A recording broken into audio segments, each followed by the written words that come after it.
The shadow knows.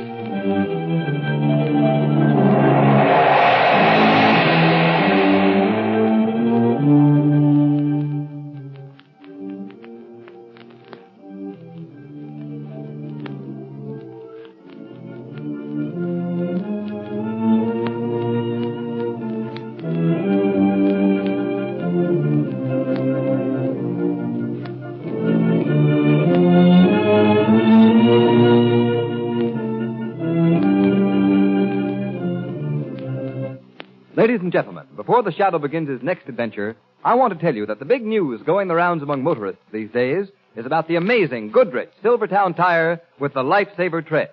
It's the talk of the nation. Yes, this new kind of tire stops you quicker in any wet weather emergency than you've ever stopped before. And here's the secret. The reason why this tire resists skidding on the slipperiest roads. The tread is grooved with never-ending spiral bars. Those spiral bars act like a battery of windshield wipers.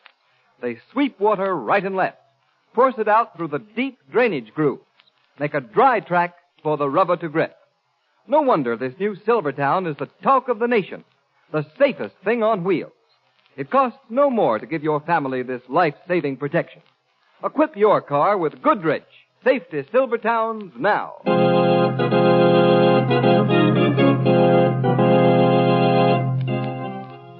The Shadow, Lamont Cranston, a man of wealth, a student of science, and a master of other people's minds, devotes his life to righting wrongs, protecting the innocent, and punishing the guilty.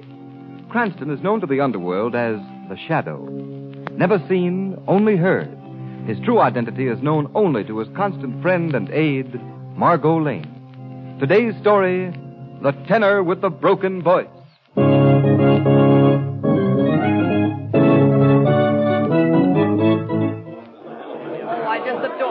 Pagliacci. It seems to be the most...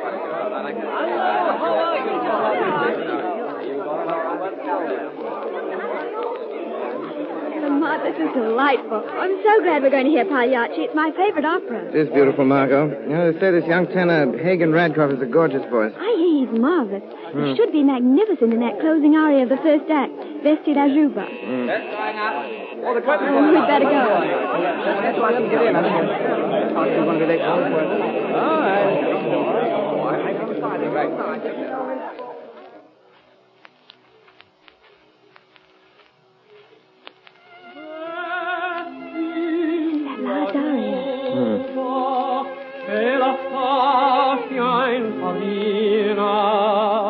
La gente paga per ridere qua. Ai, se alle chi lavora colombina, ridi pagliaccia e ognuna pladerà. Tra i muri e la mattina spasso il pianto in una spazio ignata e il galanco ridi pagliaccia ma il tuo volto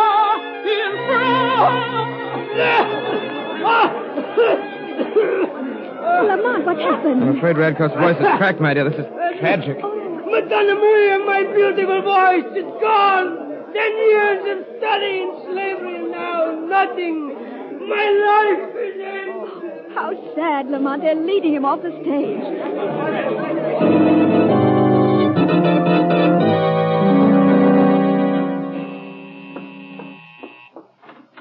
Good evening, Margot. Good evening, Lamont. What are you listening to on the radio? Don't you recognize it, Margot? The opera Pagliacci. Oh, yes. And it's being broadcast from that same opera house where Hagen Radcliffe's voice cracked during the closing aria, the first act we heard last week. Yes. Too bad. Just as Radcliffe had reached the end of the long ladder that leads to fame, his voice should fail. But, Margot, I'm not quite sure that we've seen the end of that tragedy. Why, what do you mean, Lamont? Just that great tragedy invariably has repercussions. You might like it to throwing a stone in a quiet pond. There's never just one ripple. There are waves of them, But I'm afraid I'm becoming morbid. Who's singing the tenor role in Pagliacci tonight? No? Harley Fisk. Oh, He yes. has quite a lovely voice, too, hasn't he? This is that same aria that Hagen Radcliffe's voice cracked on last week. Turn up the radio a bit, Margo. Yes, I will.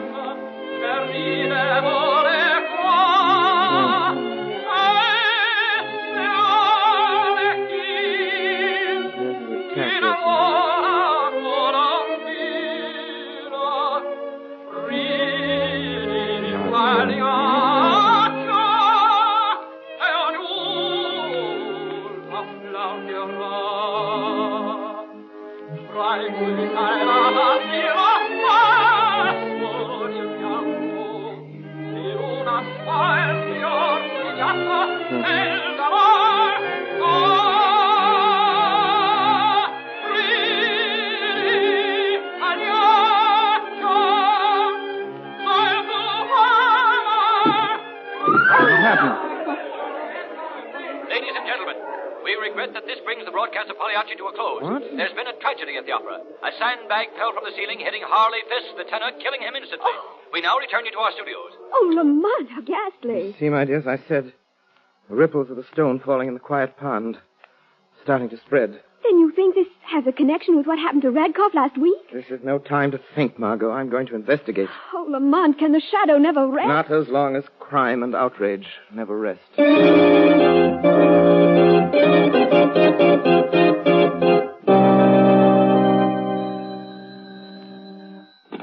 Hello? Hello, Commissioner Weston? Yes?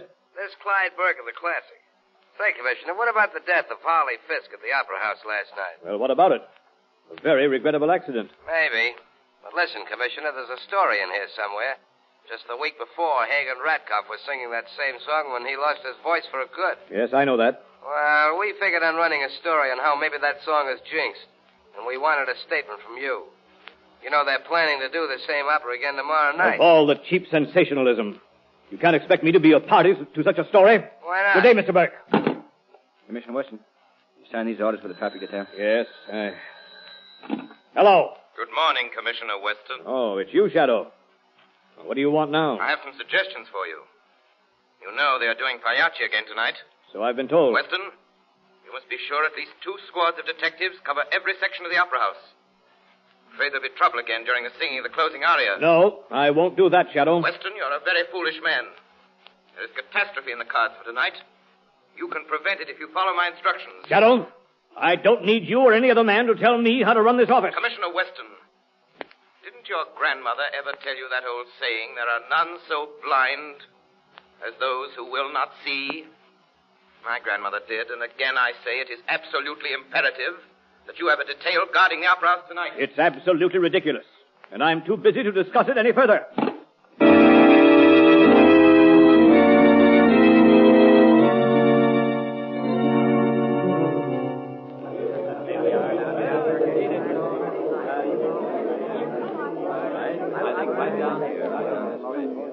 Isn't it exciting? Did you read that story in the Classic about the opera Pagliacci? Yes, I did. You know, my husband usually goes to sleep every time we come here to the Opera House. But tonight, my dear, he's positively sitting on the edge of his chair. Oh, can you blame him? Well, Henry, do you think the tragedies will repeat themselves? Well, we'll know in a few minutes. Curtain's just about to go up on the first act. Yes, so I understand. Oh, say, isn't that Commissioner Weston coming in? Hey, George, it is. Say, maybe there is something in this after all.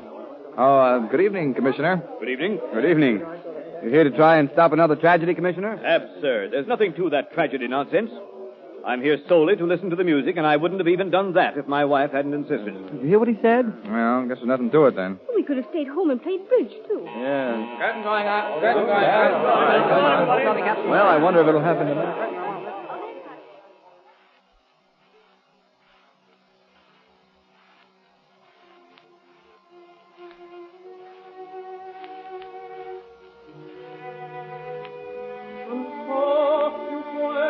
Here's the fatal aria now, dear.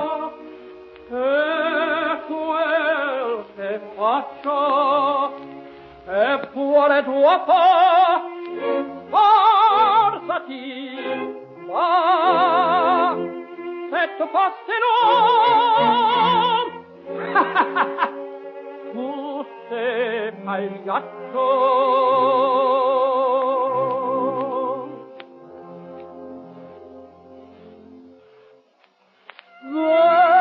Vesti la giuva e la fascia in farina, la gente paga e ride ore qua.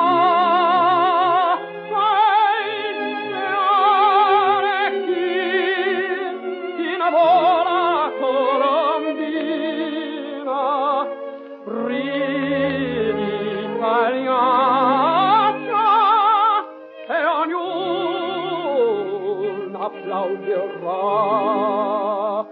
tra i musica e la stiva por il pianto in una smile ogniato nel dolor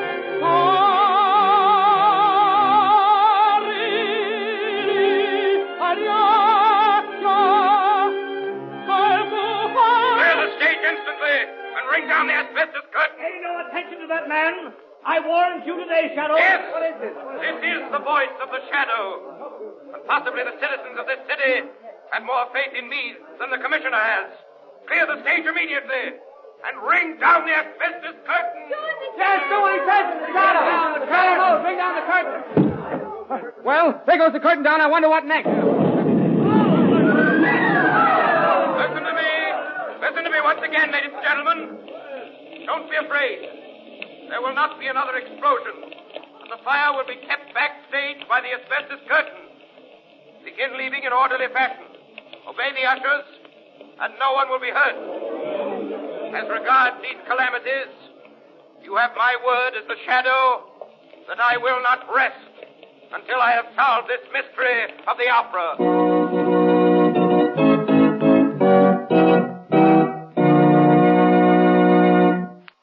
Ladies and gentlemen, if the shadow makes a false step now, he'll be playing right into the hands of his enemies. And remember, every time you drive in the rain on worn, smooth tires, you may be playing into the hands of a dangerous skid. Who knows what may happen? The shadow knows. Beware. Thousands killed or injured. Cars wrecked. That's the price American motorists pay every year when tires lose their grip and skid on wet, slippery pavements. Yes, motorists. Don't risk that sickening, pit-of-the-stomach feeling that comes when your car suddenly swerves out of control. For remember, this new Goodrich Silvertown is the only tire with the Lifesaver tread. The amazing skid protection that will stop you quicker, safer in a wet road emergency than you've ever stopped before. The nation's largest independent testing laboratory proved this by testing this new Silvertown against both regular and premium price tires of the 5 other leading tire manufacturers. The engineers of the impartial Pittsburgh Testing Laboratory found that no tire tested, regardless of price, came up to the Goodrich Silvertown in skid resistance. And when you know that Silvertowns also give you the famous golden ply blowout protection, is it any wonder that it's called the safest thing on wheels? Put Goodrich Safety Silvertowns on your car now and play safe.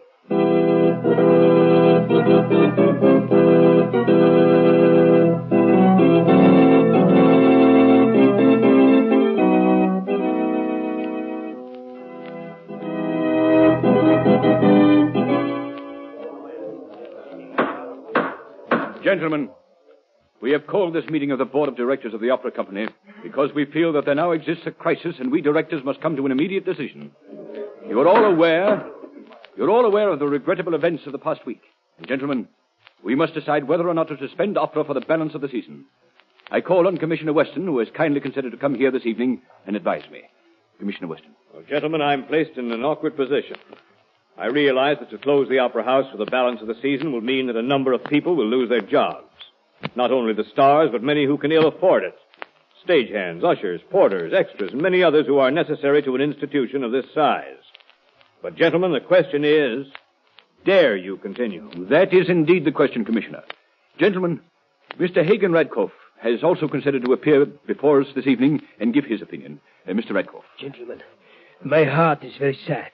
Not only because I lose my beautiful voice, but also these tragedies that happen when the opera Pagliacci is sung. But I do not think you have to close the opera house. It is only Pagliacci that must close. Because if Pagliacci is never given again, these terrible accidents will finish. Yes, that makes sense. Why couldn't we just eliminate Pagliacci? Because, gentlemen, these tragic events are not accidents. Who said that? I know that voice. The shadow is here. The shadow? Here? Yes, gentlemen. Here in the shadows. Shadow, what do you know about these tragedies in the opera? Enough, Commissioner Weston, to realize the person who started this reign of terror will never stop until he is brought to justice. You would be content for a time if you discontinued Pagliacci. But the burning, blistering hate that motivates him would force him to strike again and again. Look here, Shadow. If you have any information, you're obstructing justice in not turning it over to me. At present, Commissioner, I've only a theory. But I will solve these tragedies for you within the next 48 hours. Commissioner Weston, I do not agree with the shadow. I believe Pagliacci is cursed, and that it is only that aria that will bring tragedies. Mr. Radcliffe, although many times I don't agree with the shadow, I must admit he has helped me solve many tough cases. Thank you, Commissioner Weston. I will trap this killer for you if you'll do exactly as I say. Tomorrow night, you must once again give the opera Pagliacci. Gentlemen, have there not been tragedies enough? Shadow, what do you intend to do if Pagliacci is sung again? I cannot tell you my plans, Commissioner, but you must trust me. Remember, the shadow has never failed you yet. Well, gentlemen, though I hesitate to advise you to do this, nevertheless, in my opinion, this is a case for the shadow. Thank you again, Commissioner. But, Shadow, if there are any tricks... There will be none. Gentlemen, will you do as I ask? Will you give Pagliacci again a week from tonight? If you do so, arrange to keep Box 7 vacant. For Box 7 will be occupied by the shadow. We had best take a vote. All in favor? Aye. Opposed? No, never. I beg your pardon, Mr. Radcliffe. You have no vote. Only the directors are entitled to vote. But you cannot do this. Pagliacci is cursed. It started by breaking my voice. Death will follow it every time. Mr. Radcliffe, no, we know how you cannot feel. Do. Understand the strain you're under as a result of the recent events. But try to calm yourself, sir. I'm sorry, gentlemen. I'm sorry. Will one of you gentlemen assist Mr. Radcliffe to his home, please? I'll be glad to.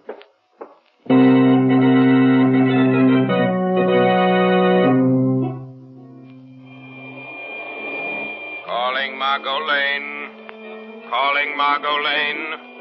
We have important work to be done tonight. Meet me in front of the Opera House at 12:30. That is all.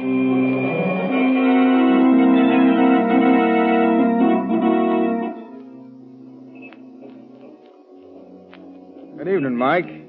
Kind of nice tonight. It is that.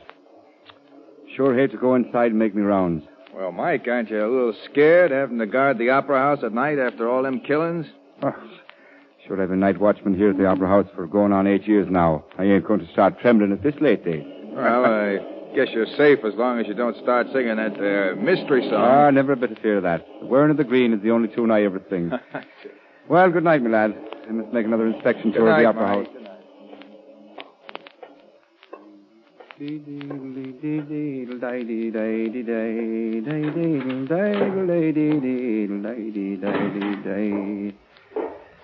saints preserve us.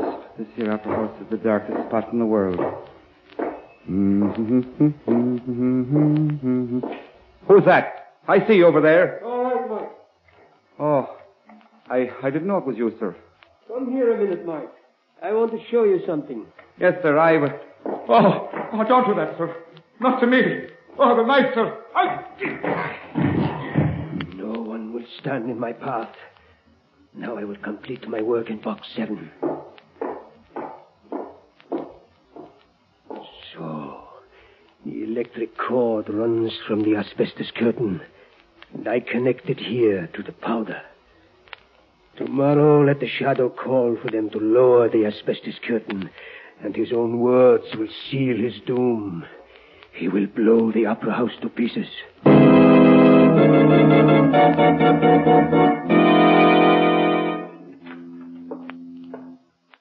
Well, Margo, The opera house isn't quite so glittering at this hour. Oh, so dark it almost seems haunted. It is haunted in a sense, Margot. Haunted perhaps by the ghost of the immortal Caruso, come to sing at last duet with his great friend Shaliapin. Lamont, look over there. It's a body on the floor.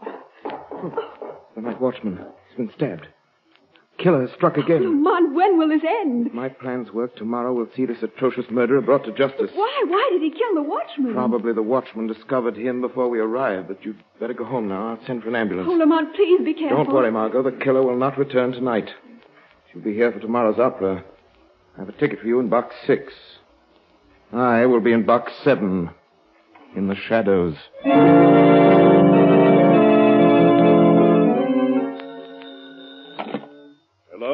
Hello, Commissioner Weston. Well, Shadow, you don't seem to be able to do much about this opera killer. Thanks to my trust in you, the night watchman was almost killed last night. If someone hadn't given him first aid before the ambulance arrived, he'd surely have died. As it is, he'll be unconscious for 3 days. Weston, I gave that watchman the necessary treatment that saved his life. And I will unmask the killer at tonight's performance of Pagliacci. There isn't going to be any performance of Pagliacci tonight. I'm going to force them to cancel it and close the opera house for the balance of the season. Weston, you can't do that. You'll only turn this atrocious killer into other channels. He's at the breaking point now. Unless he is captured, he will soon terrorize every place of entertainment. The whole entertainment world. You must do as I say. I will see that no harm comes to anyone at tonight's performance. But only if you follow my instructions. Well, I'm a fool to trust you, Shadow. What do you want me to do? Arrange to have everyone connected with the opera company present at tonight's concert. All singers, even the members of the board. You personally assign their seats to them and station a plainclothes man on each side of every one of them. Well, all right, Shadow, I'll do it. But this is your last chance. Unless I underestimate this murderous madman, it is indeed my last chance, Commissioner. Goodbye.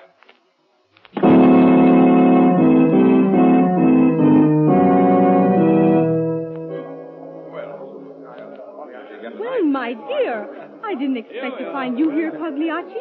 Aren't you terrified? No. I think the whole thing was only a series of unfortunate coincidences. After all, if there were any danger, they would hardly repeat the opera tonight. I heard a rumor that they were doing it at the request of the Shadow. He guarantees to catch the murderer tonight. Oh, isn't it thrilling? I can hardly wait until the fatal aria is sung. Is, everything all set, Cardona? Everyone connected with the opera company is present and accounted for, Commissioner. I got 2 men detailed, each one of them. Don't seem to be no trouble so far. No, but the trouble never started until the closing aria of the first act. Be on your toes. Yes, sir. Curtain going up. Curtain going up, ladies and gentlemen. Curtain going up.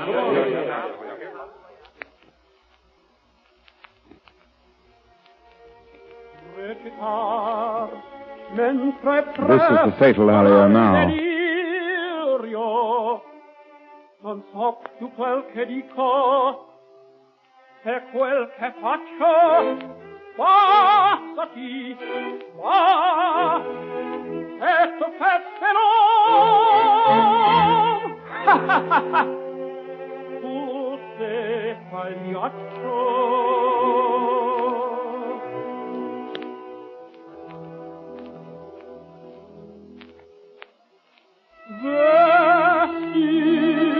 La giuva e la faccia in farina, la gente paga e ride vuole qua.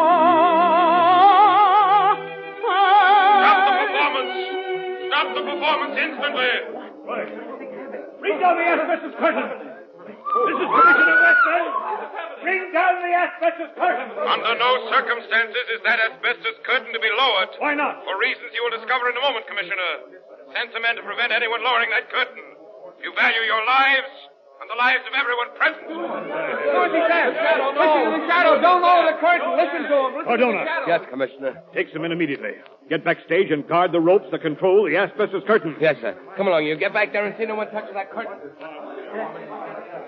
Now, Mr. Radcliffe. Aye? Yes, you. You look relieved. You didn't expect Commissioner Weston to order the asbestos curtain lowered, did you? What do you mean? You didn't want it lowered until you had a chance to escape out of the theater yourself. Why should I want to leave the theater? Because you know that if the curtain were lowered, it would operate a switch and explode the dynamite you planted in this box. He lies. The Shadow himself planted the gunpowder in that box. He is the guilty one. Very clever, Radkoff. But how did you know there was gunpowder? I said there was dynamite. Radkoff, you were the killer who has been terrorizing the Opera House. That's a lie. You were also one of the few who knew that the Shadow would be in Box 7. Radkoff, you are guilty. Yes, I did it. I lost my voice in this opera, and with it my chance to be the greatest to ever sing Pagliacci. But I swore then I would be the last, that nobody else would sing it. I would have been too, if it weren't for you. Curse you, Shadow!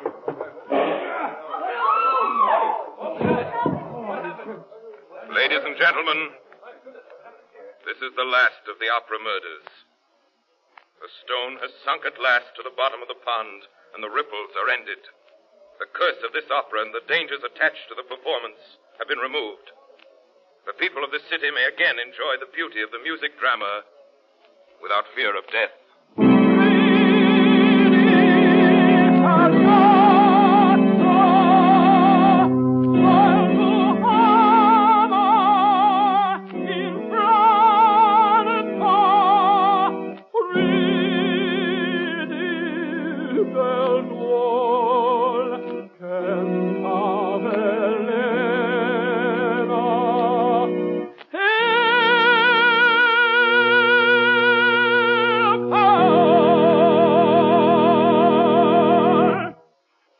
Listening to a dramatized version of one of the many copyrighted stories which appear in the Shadow magazine, now on sale at your local newsstand.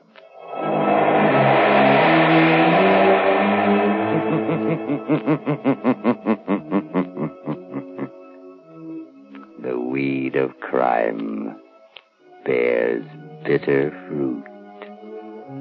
Crime does not pay. The Shadow knows. All the characters and all the places named are fictitious. Any similarity to persons living or dead is purely coincidental.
What evil lurks in the hearts of men.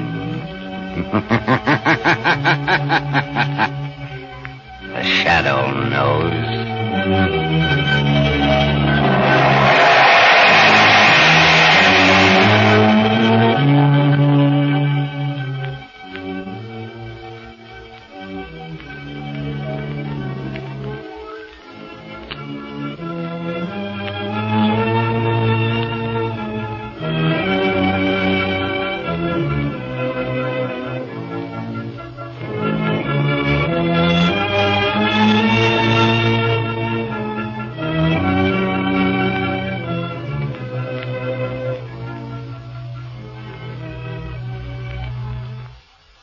Ladies and gentlemen, to stay at the top and meet the competition of the underworld's keenest minds, the Shadow has to be still better than any of them. And it's the same way with tires. For years, Goodrich Silvertowns have given motorists the real blowout protection of the Golden Fly. Now, like a true champion, Goodrich offers another important safety feature. The amazing new Lifesaver tread that gives you the quickest non-skid stops you've ever had. This new tread is specially designed to overcome the hazard zone of motoring, where a slippery film of water on the road may make complete command of your car almost impossible. Its never-ending spiral bars sweep the water right and left, force it out through the deep grooves, make a dry track for the rubber to grip. Wouldn't you be thankful for a tire like that the next time you're faced with a wet road emergency? Put Goodrich Silvertowns on your car now.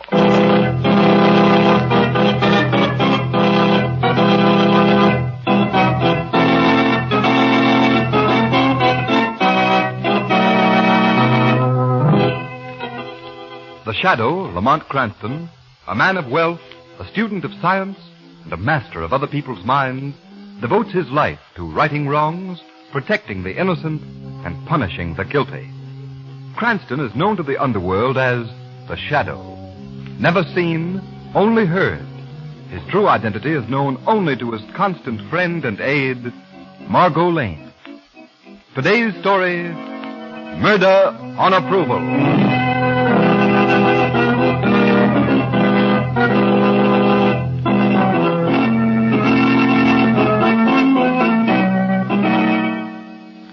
Dr. Calanza, I have read your statement. Yes? Frankly, I am interested. I thought you would be, General. Otherwise, I never would have traveled so many thousand miles to see you. You say that you can infect a large number of persons with a deadly disease at will. Yes. That you can cause more deaths in an army than all the guns in the world. Your Excellency, once let loose, this disease would totally destroy an enemy's morale. With its aid, you can easily overcome any nation in the world. The general is already ruler of the East. But he will not stop with his conquest. I am sure His Excellency is planning to extend his powers even further.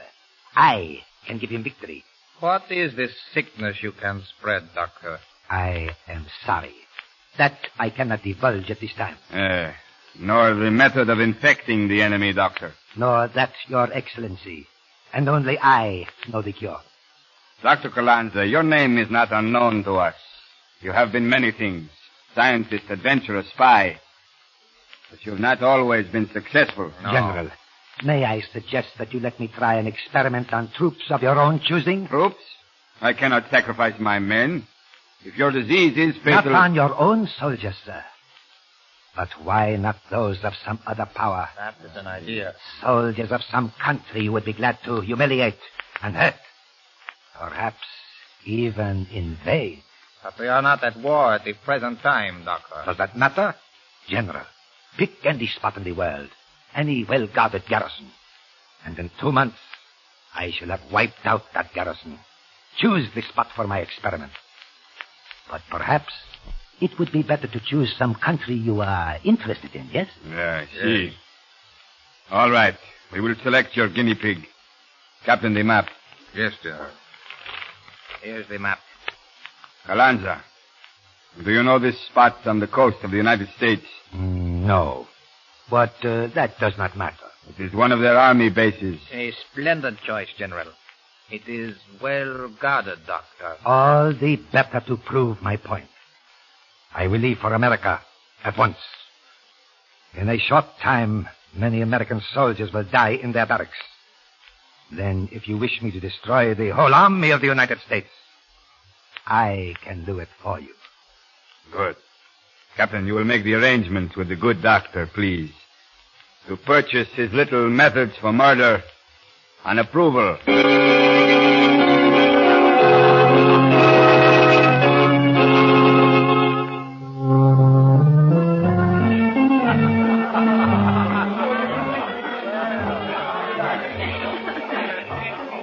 Enjoying yourself, Miss Lane?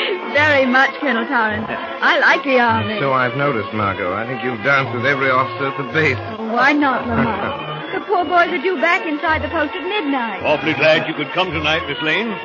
I don't get away from the base often myself. You'd be surprised at the trouble a couple of thousand men can manage to get into. Trouble, Colonel? Yes, if it isn't one thing, it's another. Yesterday, what should crop up but some newfangled disease? Oh, a new disease? Nothing serious, I hope.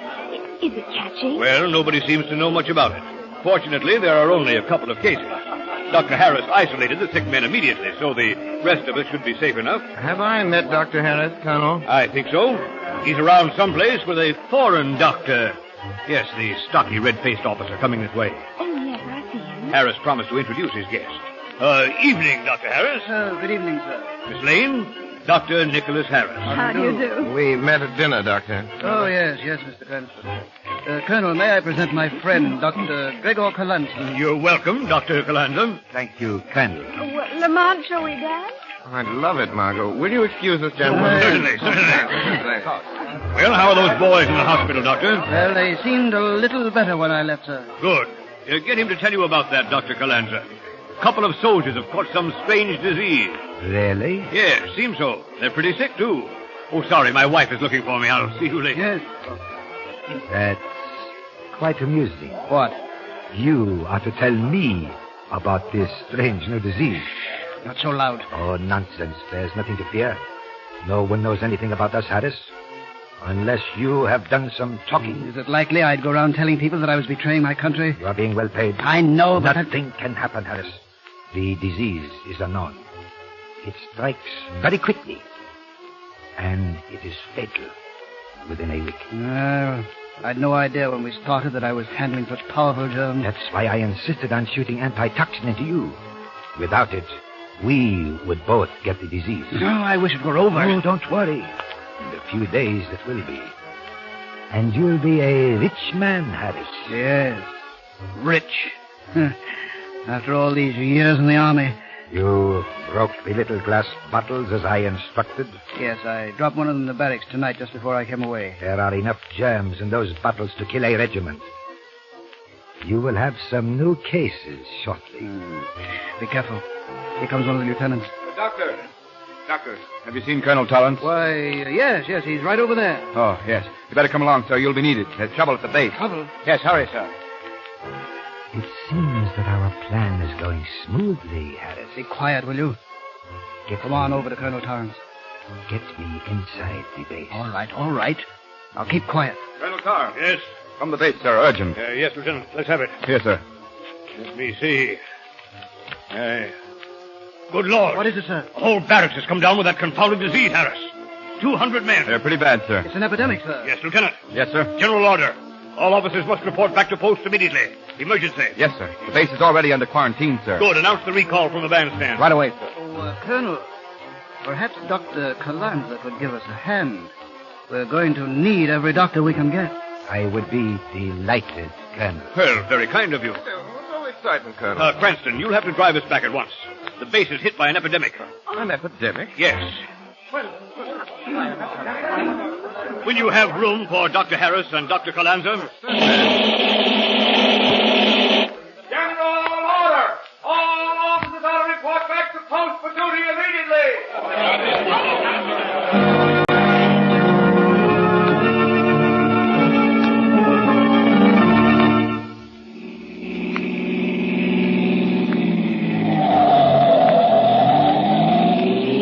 Faster, Margot, faster. The colonel's in a hurry. The car's going as fast as it can, Lamont. Yes, we'll be there in a minute, Cranston. Dr. Harris. Yes? I say, have you any idea what this mysterious disease might be? Well, unfortunately, no. That's why I brought Dr. Kalanza along. From the symptoms described, it is something entirely new in medical science. We've got to save those men and check the disease. I'll do my best, sir. This thing has spread very rapidly, Doctor. It might almost be some new form of Oriental plague. Oriental plague? Here? In the United States? Oh, nonsense. Well, Doctor, I've seen disease spread like wildfire in the Far East. No, I'd like to take a look at this, Colonel. Well, I'm afraid that's impossible, Mr. Cranston. Well, why, Harris? The post has been quarantined by general order, sir. You can't ignore that order. But Kalanza's going in. Yes. I am a doctor, Mr. Cranston. And besides, Mr. Cranston, you might catch the disease. Well, I don't mind taking that chance. Well, that's very brave of you, sir, but I'm afraid we can't allow it. The order is definite quarantine against civilians. Yes, I'm afraid the doctor's right, Lamont. In the Army, orders are orders. Very well. Just as you say, sir. So it's just around the bend, Miss Lane. Pull up alongside the gate. You are right here, Miss Lane. All right. Here we are. Halt! Who goes there? Colonel Torrance. Advance to be recognized, Colonel Torrance. Well, thanks for the lift, Lamont. Don't mention it. Come on, Dr. Calenza, hurry. I am ready. Good night, Miss Lane. Good night, gentlemen. I still wish you'd let me go in and take a look around. Well, I'm afraid that's out of the question entirely, Mr. Cranston. Come on, Calenza. Coming? It's nice of you to offer, my boy. Goodbye. Goodbye, Colonel. Well, I suppose we might as well drive back to the hotel. Just a moment, Margot. I'm getting out here. Getting out here? But Lamont... I'm going to take a look at this disease, Margot. There was a queer look on Calanza's face when I mentioned it might have an oriental origin. Yes, but the sentries won't let you in, Lamont. The place is quarantined. Well, I'll have a very hard time quarantining a shadow. Lamont, you mean you're going in there as the shadow? Yes, Margot. When the car door slams, I shall immediately become the shadow. Who's there? Say. Now, wait a minute, Mitch. Oh, well, you want something, soldier? Why, I just heard the car door slam. Did somebody get out? Well, you don't see anybody, do you? No. No, ma'am, but I thought I saw... Well, I guess it's all right.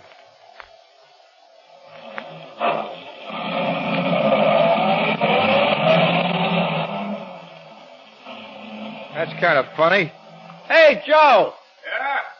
I could have sworn I saw somebody get out of that car. Anybody go through the gate? Hey, there's enough floodlights here to light up the entire army. I didn't see a soul. I don't know. I thought I saw a man, and then just like that, there wasn't anybody there. You must be getting punchy.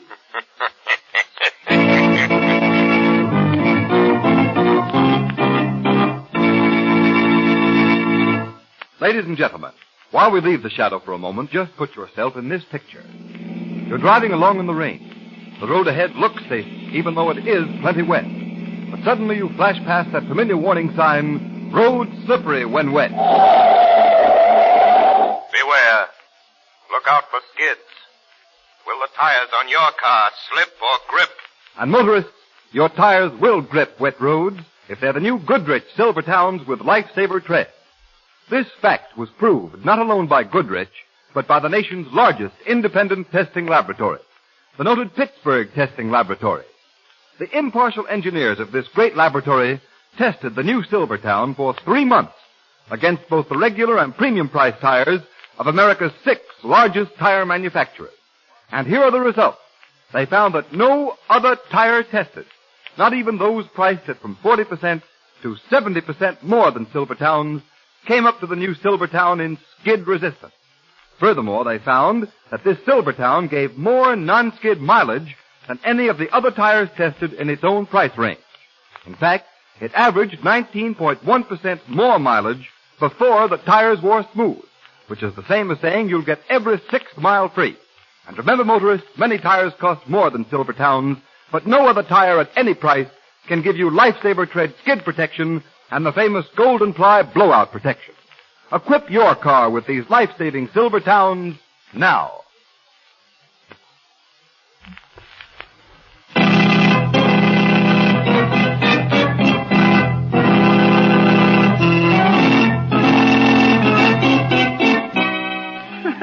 Broken glass. Glass. Easy, Steve. Just lie still. He's raving again, nurse. He was all right a minute ago, Dr. President. My head. It burns. That's the fever. Comes in waves. Moments, he's quite rational. Who's there? Who broke the glass? I heard a glass break. Nurse, get Dr. Harris. Maybe he can get that fever down. I can. Right away, Dr. President. I've got to go look after those other patients. Shut the door after us, nurse. I'm on fire. Water. Water, please. Glass. Hear it? Broken glass. Steve. Steve, can you hear me? Listen to me. Who is it? Oh. Someone there? You must tell me something, Steve. It's important. Where are you? I can't see. Don't worry.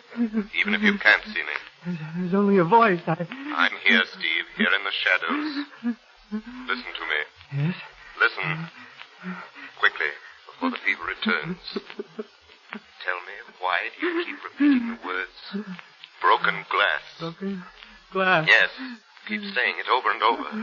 Why? I don't know. Think, Steve. Think, what is there about broken glass? Glass. Think, son. Glass, broken glass. Oh, I know. Yes? Yes, last night in the barracks, when all the fellows were asleep, Yes, Steve? I woke up. I thought I heard something, and like glass breaking. In the room, Steve? Yes, just a little tinkle, like someone had dropped a tiny glass. And then a few hours later, we were all sick. Oh, my head. Who broke glass? All right. Shut the door, Doctor. This tells me this one is quite bad. One of the new ones. Great Scott! What is it? What's the matter? Oh, my head. Why, this boy, he's my nephew. Your nephew? Yes, my sister's son, Steve. Steve, how do you feel, boy? This is unfortunate, Harris. Well, I thought he was home on leave. He wasn't due back this week. Is he fatally ill, Calanza? Too bad, Harris. I give him 2 days at most. No, he can't die. I am sorry, but it is unavoidable. Uncle Nick, help me. Calanza, you've got to do something for him. Nothing can be done. Steve, it's Uncle Nick, Steve. I'm here. Uncle Nick. Oh, help. Please. Glass. The boy is delirious, Harris. But save him. Impossible. There is no cure. But Steve is my nephew. Steve. Be quiet, you fool. Come, let us go to your office. No, I must stay here. Come up, I have to drag you. Now, brace up, Harris. Don't lose your nerve.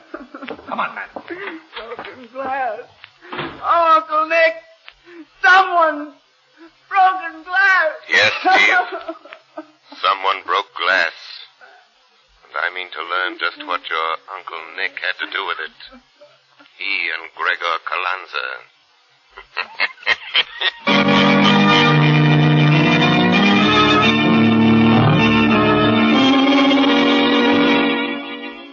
Calanza, you've got to do something for Steve. What can I do? I told you the disease was fatal. But I don't care about the others. Steve's different. He's my sister's son. So you said. I am sorry. Calanza, tell me, isn't there some sort of serum? No. But you gave me antitoxin. That was to prevent your catching the fever. It is different. Your nephew is already infected. There is no hope now. There's got to be. Harris, pull yourself together. You are being well paid. I know, but money won't give Steve back to my sister. I told you I was sorry. But there is nothing to be done. Nothing. I am going back to the wards. The progress of the disease is very interesting. Oh, don't be so callous. I am a scientist, Harris. Now get hold of yourself, man. Remember, a soldier died this morning. It is murder now. Murder? Yes. And death is the penalty for that. So you'd better keep quiet about it. I will see you later. Calanza! Later. Oh, Steve. Steve. Weeping won't help Steve, Dr. Harris. Eh? Who spoke? Who's there? The shadow. Your nephew is dying, Dr. Harris. Who are you? Where are you? I am here, although you cannot see me, Dr. Harris. What do you want with me? You and Gregor Calanza are responsible for this disease. No, you're wrong. I don't know anything about it. You cannot lie to the shadow, Doctor. I tell you, I know nothing. Then your nephew dies, Doctor. Dies horribly. Oh, stop it! Will you stop it? The voice of the shadow is never silent when there is evil. I won't talk to you. I won't talk to you. I'm getting out of here. You cannot escape from the shadow. Leave me alone. We shall meet again, Dr. Harris. And then...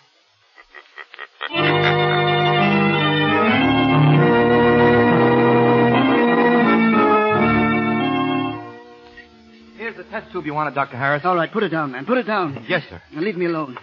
I've got to find the serum that will counteract the effect of this fever. Yes, sir. Good luck, sir. Let's see, where's that culture? Oh, yes. Now this formula will only work. Hurry, Dr. Harris. Steve is dying. Oh, you. You dropped your test tube, Doctor. Just the way you dropped one in the barracks. And spread the germs. You know that. But I didn't. I didn't. Tell the truth, Doctor. Think of Steve. Oh, you fiend. Will you leave me alone? I must find a serum that will cure him. Only Gregor Calanza can give you that in time. Who is he? Where's he from? I don't know anything about him. Is Calanza more to you than your nephew? Speak, man. Calanza got you into this, didn't he? And now Steve is dying, Harris. Stop dying. it! Stop it, I tell you, I can't stand it. Let me out of here.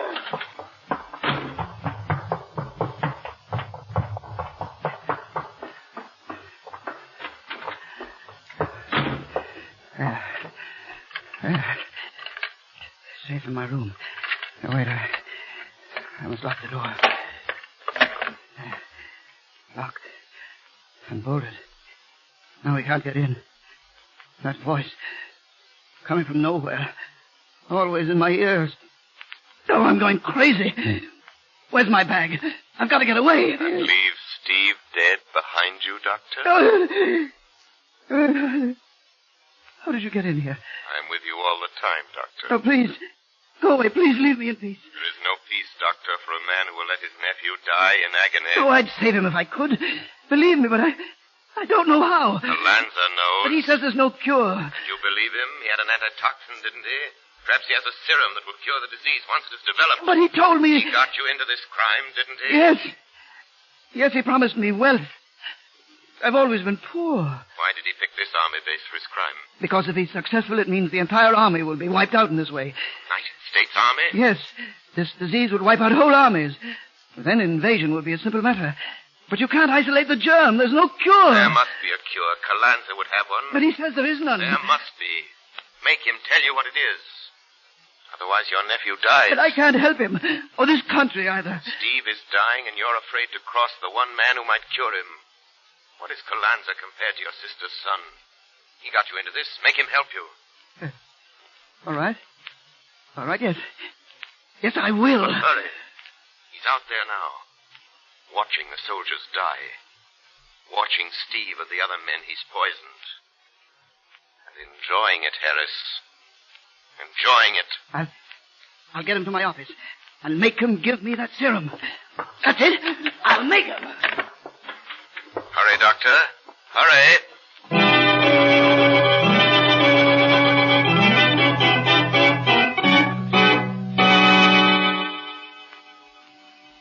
This way, Colonel Torrance. Tell me, who are you? I am known as the Shadow, Colonel. Please do not waste more time in wondering that you cannot see me. I told you I could clear up the mystery of this epidemic. I'll keep my promise, sir. Just step in here, please. All right. Wait a minute. This is Dr. Harris' office. Yes. You'll know the whole story in a few moments, Colonel. Get behind the screen, please. Don't move until I give the word. Here they come. Come in here, Calanza. Harris, have you lost your mind? Maybe. Dragging me out of the woods like that. You must be mad. Now, you'd be crazy, too. If that thing followed you around all day. That thing? What are you talking about? A voice, Calanza. A voice. Something that you can't see. But you can hear him all right. He keeps talking. Oh, Harris, snap out of it. I tell you, I heard him. He knows all about you and me and the disease. Who knows all this? That voice, the voice. He knows everything. You're dreaming. Seeing your nephew sick has upset you. Yes. We made my nephew Stephen get the disease, Calanza. Well, he is not the only one. But he's got to be cured. No, don't start that again. There isn't any cure. You're lying. Harris, don't be a fool. I can't afford Then to. there is a serum that will cure the disease. Well, what if there is? I am not wasting it on your precious nephew. Oh, yes, you are. Harris, put down that gun. You listen to me, Calanza. Either you give me the formula for that serum or I'll kill you. I mean it. The formula is worth a fortune, Harris. It will make us both rich. If you will only use your head. Never mind the talk. Don't try reaching for your gun either. I'm watching you. The formula for the serum, quick. All right. Where is it? In my pocket. It never leaves my wallet. Give it to me. Oh, just a minute. Here. Take it. Thanks. Now I can save Steve. Do you know enough medicine to read that formula? I must read it. Yes. Yes, it's plain enough. I can make this serum. Look. It says you take... Harris, you fool. Did you think I really meant to have you get my serum? Die like the others. Now, I will take back my formula. No, I'll take that paper, Calanza. What? Who snatched that paper? I did, Dr. Calanza. A voice. Harris was right. Dr. Harris was quite right. Give me back my formula. I'll shoot. What will you shoot at, Doctor? You've done enough shooting, Calanza. Throw up your hands. Senator Torrance. Drop that gun. Never. Take it, then. Calanza's dead, Colonel. If ever a man deserved to be shot, It's that murderer. Yes. Here. Take the form into the laboratory. Get the serum made up and hurry. Well, what about you, Shadow? My work is finished, Colonel. First is up to your medical staff. Calanza and Harris dreamed of power and wealth to be acquired through mass murder. Such dreams are dearly bought. The price of Calanza's dream and Harris's traitorship was death. The hidden menace to the armed strength of our country has been uncovered and destroyed.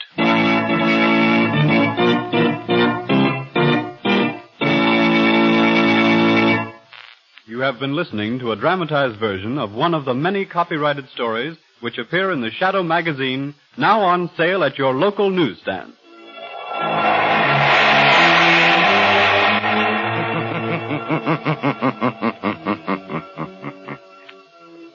The weed of crime bears bitter fruit. Crime does not pay. The Shadow knows.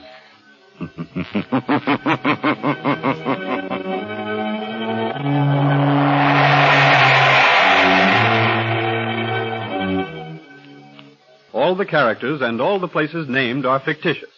Any similarity to persons living or dead is purely coincidental.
Who knows what evil lurks in the hearts of men? The Shadow knows.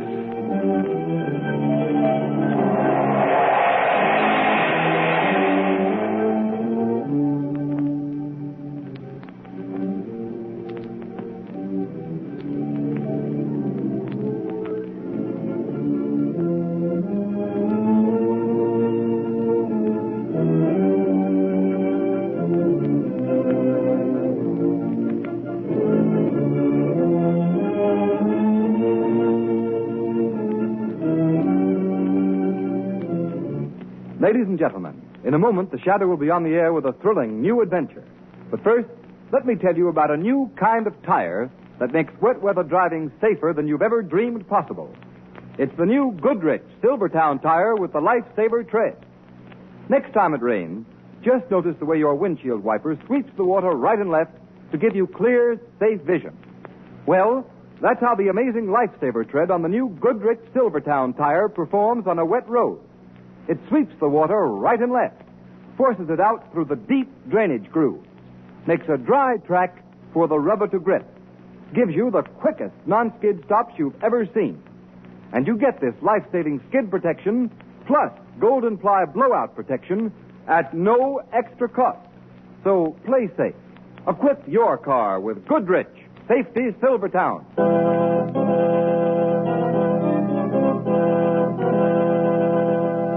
Shadow, Lamont Cranston, a man of wealth, a student of science, and a master of other people's minds, devotes his life to righting wrongs, protecting the innocent, and punishing the guilty. Cranston is known to the underworld as the Shadow. Never seen, only heard. The Shadow's true identity is known only to his constant friend and aide, Margo Lane. Today's story, The Tomb of Terror.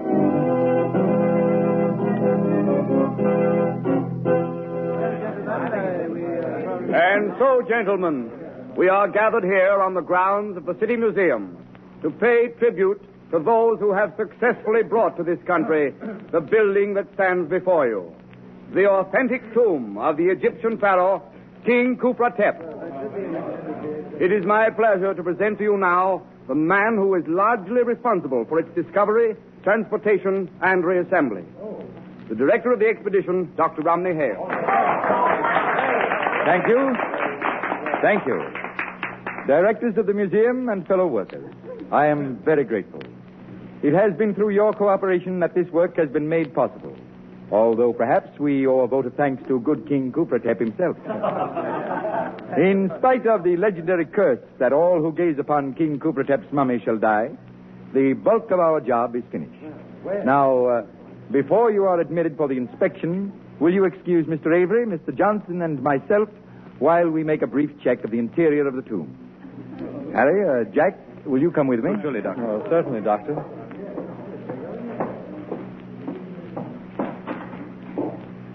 Well, gentlemen, how does the place look to you? Why, Doctor, you've done an amazing job. It looks exactly as it did when we first unearthed it in Egypt. Thank you. Would you like to pay your respects to His Majesty? Oh, indeed I would, Doctor. Very well.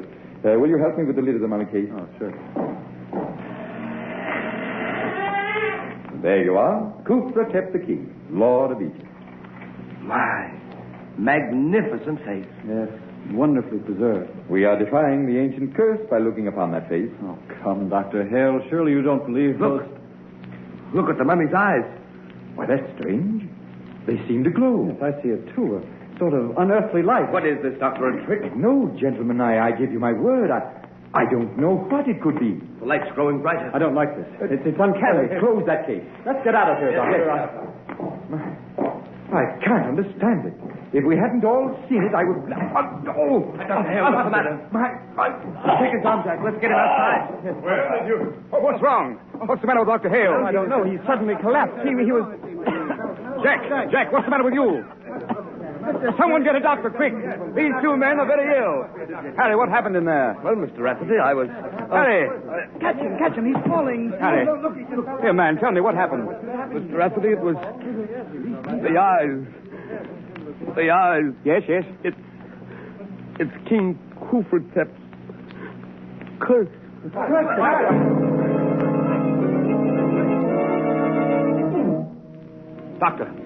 Doctor, tell me, how are they? All three of these men are dead. Hold those fetches. What do you got, Chief? A terrific yarn. Dr. Romney Hale, the archaeologist, and two of his assistants died mysteriously an hour ago in King Khufra-Tep's tomb. Play up the curse angle and spread it for all it's worth.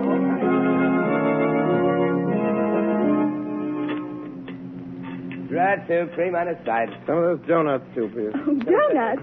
Lamont, do you suppose we can dunk? Certainly, Margot. Lunch wagon etiquette not only allows dunking, it encourages it. There's your donuts, Chief. That'll be 26. Here you are. Just keep the change. Ah, thanks. Say, Bud, is there anything new on them guys that kicked off over at that coffee, the kipper, that Egyptian king? No, nothing new. Hey, how about my ham on rye? Right with you. What do you make of that tomb affair, Lamont? Just amazing. And the newspapers are playing up the superstition fallacy. You don't think that all three deaths were due to coincidence? Hardly that, but I certainly don't hold to the Khufra-Tep curse theory. But something strange must have happened in that tomb. Unquestionably. According to the newspaper reports, one of the three men before he died was heard to mutter something about eyes, terrible eyes. And his last words were King Khufra-Tep's curse. They were undoubtedly terrified by something they saw in there. Did not die of fear. Oh, I know. According to the doctors, they all died natural death. Yes, that's quite true. One of pneumonia, one of typhoid, and one of heart disease. That's the way the doctors had to write their death certificates. Perhaps when the truth is known, they will have to be changed. Changed? What do you mean, Lamont? You finished eating? Oh, yes. Should we take a walk? Oh, all right, let's go. Good night, boss. Good night. Night. Lamont, what did you mean the death certificates will have to be changed? 3 men do not die within seconds of one another of different diseases without a single underlying cause. Oh, that's true. Margot, the mysterious death of those 3 men has challenged the imagination of the shadow. I must find out the medical details of the deaths of those men. Then you think there's more in it than the papers have printed? I know there is. I can get those details for you. Good. As soon as you have the necessary information, communicate with me. The shadow will await your call.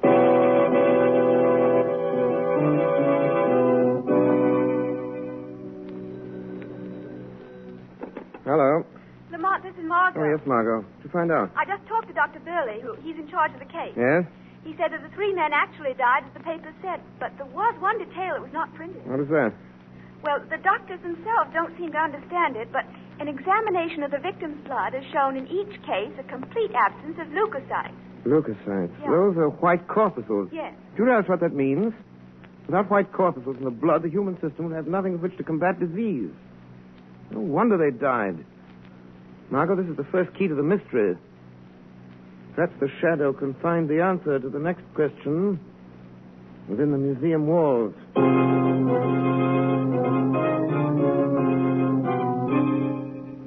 I tell you, we must go through with the public opening of the tomb, as originally planned. But will the public be there? We'll have to take that chance. Gentlemen, I wish we had never started this project. Now, see here, Kent. You've been acting like an old woman about this whole thing. But, Mr. Rafferty, We've poured thousands of dollars of the museum's money into the tomb, and it's up to us to dispel this nonsense about the Coopertep curse. I am not so sure that it is nonsense. Rubbish. Oh, you can't dismiss the fact that 3 men died. They all died natural death. I wouldn't be too sure about that, Mr. Rafferty. Who's speaking? Who is that? I am called the Shadow. The Shadow? I've heard of you. What do you want of us? I've been investigating the deaths of your 3 colleagues. I've come to warn you that no one must be permitted within the walls of the tomb. Why do you say that? Because anyone who enters may not come out alive. Are you implying that there is truth in the Coopertep curse? I am telling you, Mr. Rafferty, I've reason to believe that the name of the curse of Coopertep is cold, premeditated murder. Nonsense. Not nonsense, Mr. Stevenson. With all respect to your unsolicited information, we are not going to be intimidated by an unknown voice. Speak for yourself, Mr. Stevenson. I am inclined to respect the Shadow's warning. Quiet, Kent. On what grounds, Shadow, do you base your statement? You will have to accept what I've said on faith. I've had enough of this. Wait, Mr. Stevenson. We may learn more. No, I'm going to rid us of this hocus-pocus once and for all. Yes. What do you propose to do, Stevenson? I'm going into that tomb tonight, right now. Don't do that, Mr. Stevenson. I know what I'm doing, Shadow. Well, who'll accompany me?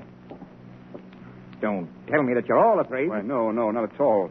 But perhaps none of us should be too hasty. Very wisely spoken, Mr. Rafferty. Very well. Then I shall go alone. You are very foolhardy, Stevenson. We shall see. Who has the key to the tomb? I have, Mr. Stevenson, but... Now, give it to me. Mr. Rafferty, can't you persuade him to change his mind? Don't you think, Stevenson, Kent, we might... give me the key. Very well.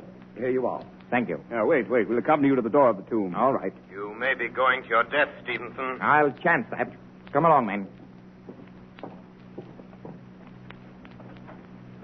Well, here we are. Have any of you changed your mind? Mr. Rafferty? No, thank you. Hawkins? I prefer to wait outside.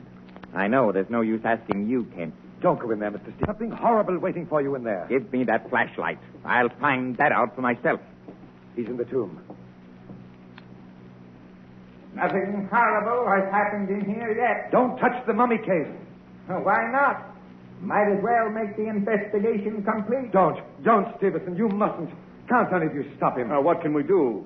I'm opening the mummy case. We've got to get him out of there. I'll go myself. Here, come back here, Ken. Stevenson! I'm looking at the mummy's face. Hey, that's strange. There's something peculiar here. Come away from that mummy, Stevenson. Kent! Stevenson! I insist that you both come out of there at once. But there's something here that I don't understand. There seems to be... Kent, It's happened. He's choking. Kent, bring him out here. I'm trying to. Here. All right, Stevenson.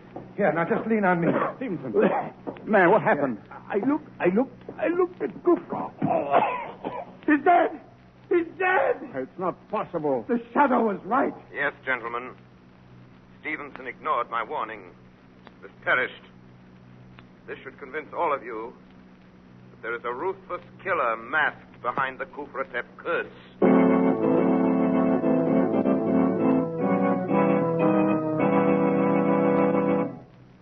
Ladies and gentlemen, one warning from the shadow strikes fear into the hearts of his adversaries. Yes, and just one skid is enough to put the fear of wet, slippery roads into any motorist's heart. The shadow knows. The thousands of motorists who are killed or injured every year when slithering skids throw cars out of control would never risk the danger, grief, and expense of riding on unsafe tires if they had another chance. Motorists, I've already told you that the new Goodrich Silvertown tire will stop you quicker, safer on wet pavements than you've ever stopped before. But you don't have to take my word for it. Here are the facts. Exhaustive road tests of both regular and premium price tires of America's 6 largest tire manufacturers were made by the nation's largest independent testing laboratory, the Pittsburgh Testing Laboratory. And here's what they found. The new Goodrich Silvertown with Lifesaver tread gave greater skid resistance than any other tire tested. Yes, and that included those tires listed at from 40% to 70% higher in price. The Goodrich Safety Silvertown gave more non-skid mileage than any other tire tested in its own price range. Average 19.1% more miles before the tires wore smooth. That's performance in any car owner's language. The kind of performance that spells safer, more economical driving for you. Remember, there's double protection in these life-saving Goodrich Silvertowns at no extra cost.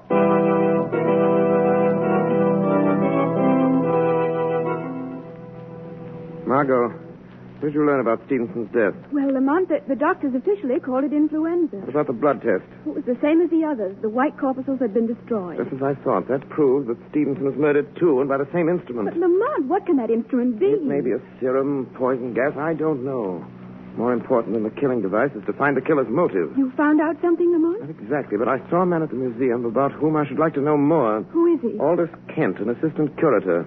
I'm sure that he has more knowledge of this affair than he allows himself to show. Why do you suspect him? For several reasons. His apparent concern for Stevenson's safety was a bit overdone.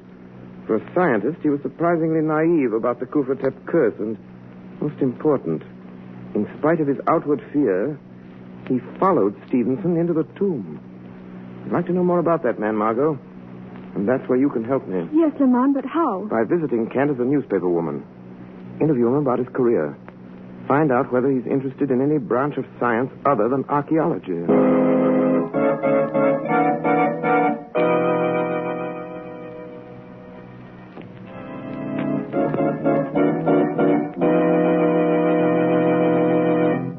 Well, Margo?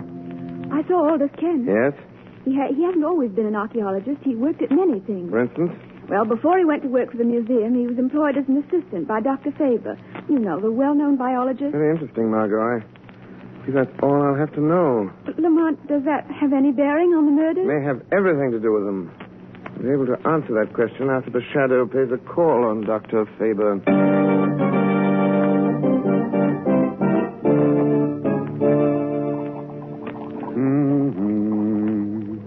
Dr. Faber. Eh? What? Who's that? Don't be startled, Dr. Faber.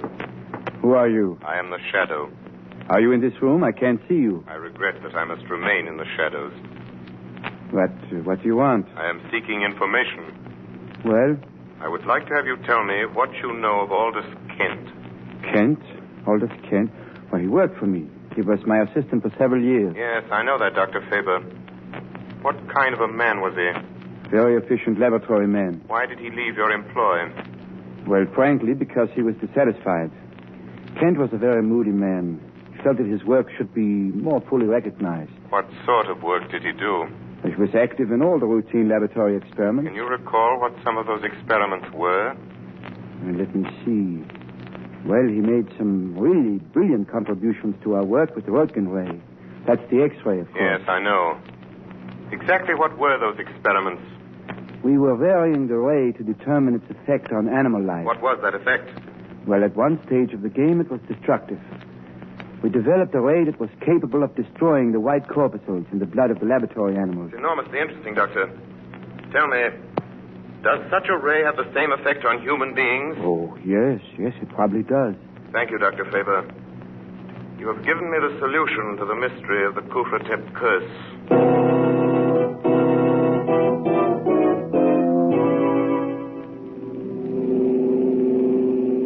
I feel certain, Margo, that the machine of death is concealed somewhere within Kufratep's tomb. But why must you go there tonight? Because I can investigate without danger of interference. There's no time to be lost. Can't you confront Kent with the information you already have? No, Kent's a clever man. He might give him time to destroy the evidence. And we could pin nothing on him. Yes, I see. If I can uncover the deadly ray and positively identify Kent with it, he can be tricked into capture.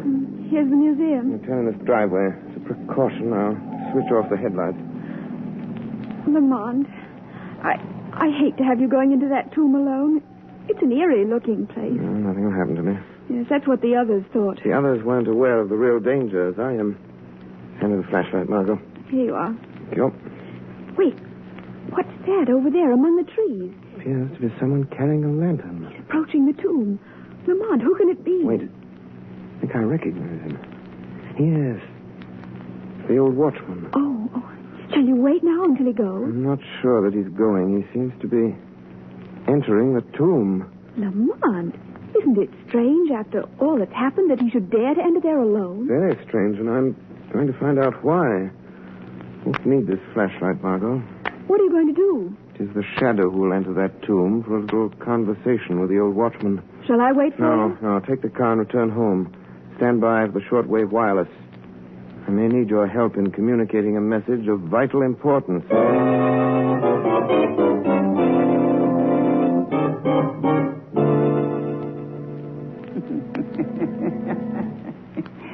Good evening, Your Imperial Majesty. I've come again to see that you are resting well. Your work is nearly done. Only one more to gaze into your eyes. And then the vengeance is complete. You have served me well. Who speaks? Who indeed would speak within the resting place of the king? Are you the... Yes. It is I, Kufratep, Pharaoh of Egypt. Oh, Your Majesty. Rise up. You need not kneel in my presence. Yes, Your Highness. Do not tremble. You have nothing to fear. You are not angry? Angry? Why should I be angry toward one who serves my interests? I have come to reward you. To reward me? Yes. But first, I must have an accounting. What do you mean? You must tell me how you brought death to the defilers of my tomb by the curse which bears my name. Oh, the credit is not mine, Your Majesty. Whose then? Aldous Kent. Aldous Kent? Why should he concern himself with me? It is not your vengeance alone that he seeks, but his own as well, and mine. Kent is a great man, but no one will recognize him. They keep him slaving in the museum day after day, doing all the real work. Well, some others get the glory, just as they did to me. And now he's evening his score. Hale, Avery, Johnson, Stevenson, all those have paid for their stolen fame. But one more must die. Hawkins. And then Kent will achieve the position that is rightfully his. Do you know how Kent destroyed those men? Of course. I helped him, Your Majesty. Yeah, it was clever. So clever. They all scoffed at the legend of your curse, but it was really you who killed them. I killed them? Yeah, no one would dream that within your mummy there lies concealed the generator of the ray. What ray? The ray that shines from your eyes and destroys all who look upon you. Show me how this is done. It's so easy, Your Majesty. Here. Hidden here in the wall is a switch. You see? It is thrown like this. Then whoever approaches the mummy case, as I'm doing, and lifts the lid so,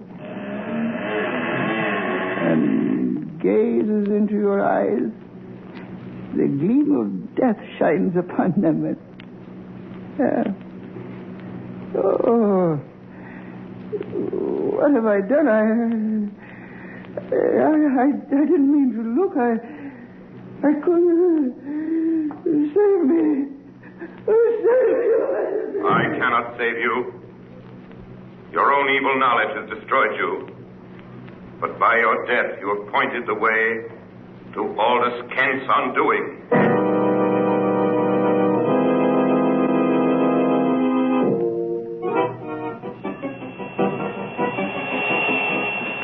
Margo Lane. Calling Margo Lane. Calling Margo Lane. Communicate with Rafferty, the director of the museum, at once. Tell him to arrange the public opening of the tomb tomorrow as planned. Be sure that both Kent and Hawkins will be there. This is important. Margo, tell Rafferty that he must follow my directions implicitly. A man's life is at stake.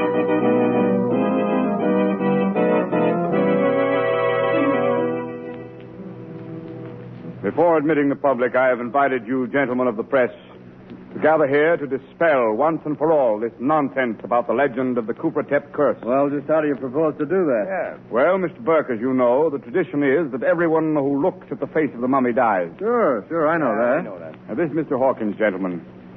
He is the sole survivor of the Cooper-Tep expedition. Yeah, we know Hawkins. He has volunteered to show you that there is no truth in the stories that your newspapers have played into national prominence. What's he going to do?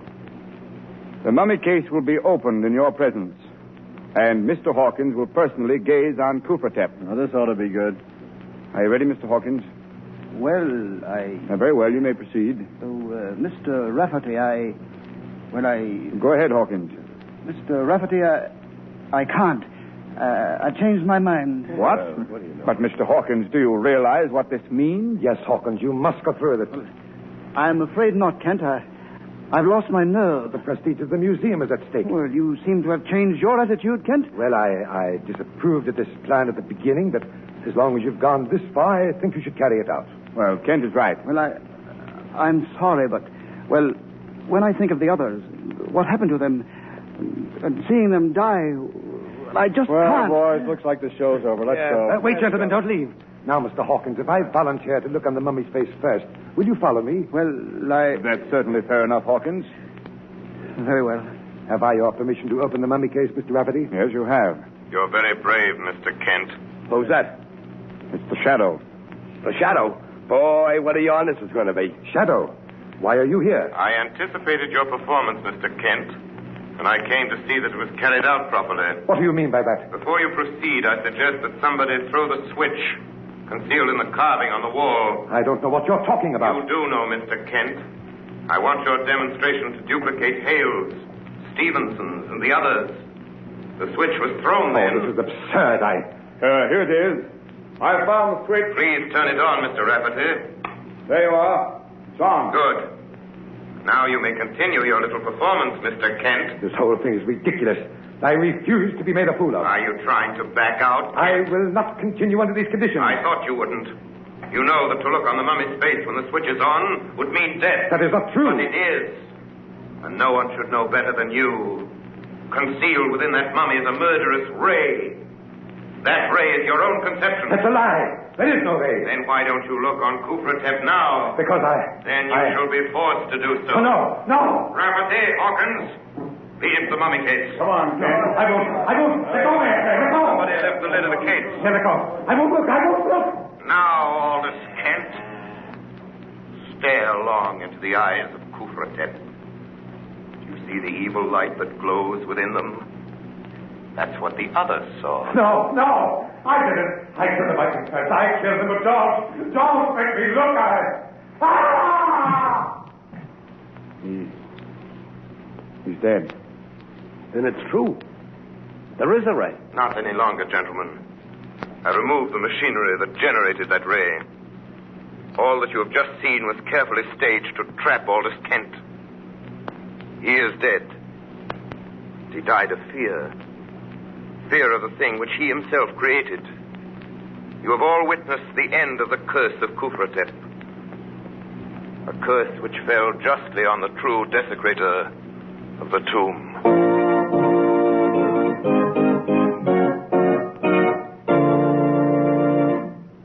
You have been listening to a dramatized version of one of the many copyrighted stories which appear in the Shadow magazine, now on sale at your local newsstand.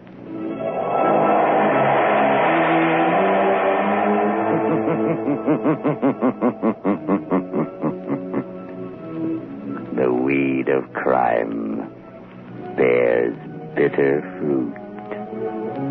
Crime does not pay. The shadow knows.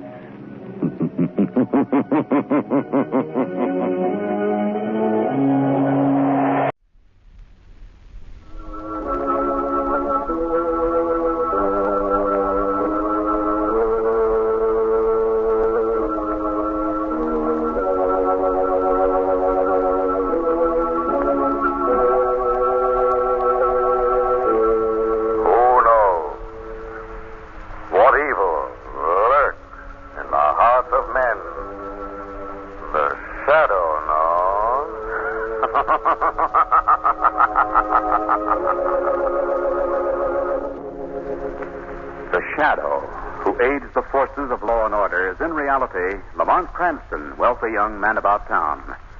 Years ago in the Orient, Cranston learned a strange and mysterious secret. The hypnotic power to cloud men's minds so they cannot see him. Cranston's friend and companion, the lovely Margo Lane, is the only person who knows to whom the voice of the invisible shadow belongs. Today's story, The Caverns of Death.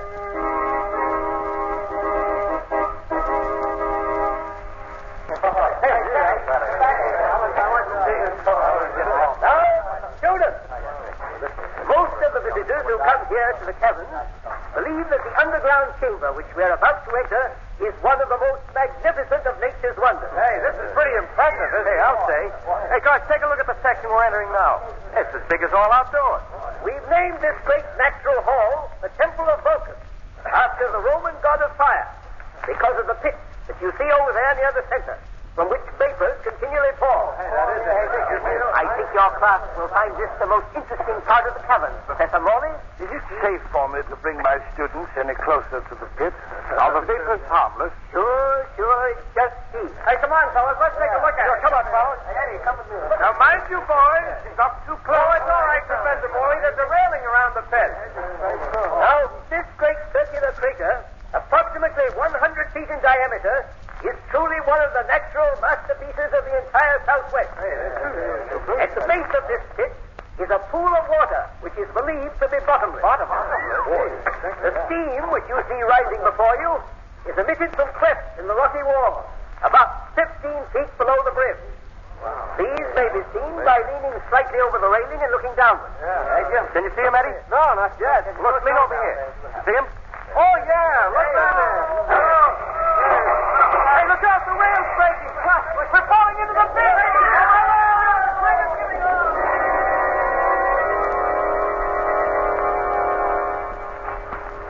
Hurry.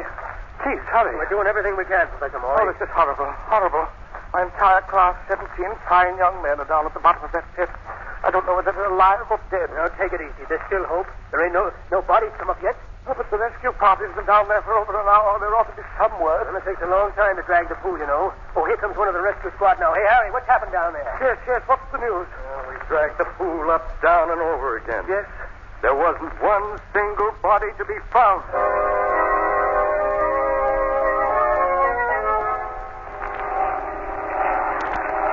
Will you please tell me if that's the plane from the east? Yes. Thank you.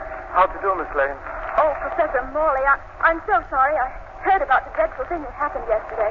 I can't tell you how badly I feel. Oh, it's horrible. Inconceivable. I still can't believe it's true. Has there been any further word of the boys? No. None have been found. Not even their bodies. That's what makes it so horrible. I can't understand It's all my fault. I should never have taken them to the caverns. You mustn't blame yourself, Professor. You couldn't foresee the danger. How am I going to face the parents of those poor boys? I know. It's sad for everyone. Some of the parents who are arriving on this train has just landed. Will you excuse me? I must meet them. Certainly, Professor. I'm expecting a friend on this train myself. Good day, Miss Lane. Good day. Oh, Margo. Lamont. Oh, Lamont. How are you, Margo? I'm disgustingly healthy. Must be this mountain air. So nice to see you. Oh, I'm glad you were able to come out. I know you'll just love the club. I'm sure that... Well, I read in this morning's paper about an accident in the cabin. What's the latest on it? Not a thing. I was talking to Professor Morley just before you arrived. Oh, he was the man in charge of the crowd. Yeah. Have they found any trace of the boys yet? None. Here's the car. Get in. Will you drive? Certainly. Follow the road to the left. It leads straight to the club. The cabins on the same road? Yes, they are. Why did you ask? I thought we might stop and take a look at them. Lamont, what's your purpose in stopping? I know you too well to think it's morbid curiosity. There are several things about this accident that I'd like to understand more fully. What things, Lamont? I wonder if anyone has taken the trouble to find out exactly how those young men fell into the pit. Well, yes, of course. The railing broke and the rim of the crater gave way. Isn't that rim solid rock? Yes, I think so. Rather strange that it collapsed, don't you think? Well, I hadn't thought of that. Even more important, why hasn't any trace of those young men been found? Well, they're supposed to have fallen into a bottomless pool. Strange pool that refuses to give up its dead. There must be something mysterious about that pit, Margo, and when we reach the cabins, I intend to find out what it is.